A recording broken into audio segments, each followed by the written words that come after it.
Our house is not just our home, but it is also a home of mathematical properties.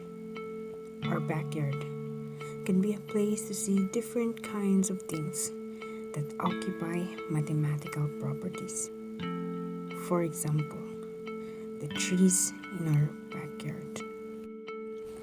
We can see it normally, something we always tackle in our science subject. But if we dig deeper and look at its structure, we will notice the spiral, trunks, and the tree that grows taller and taller. There, we will discover the evolution of Fibonacci sequence. Look closer to the leaf. After 1, 2, 3, or even 6, it is always to be seen that the leaf is aligned properly. The veins of the leaf branches more and more into an outward position, and that shows a good example of a Fibonacci sequence.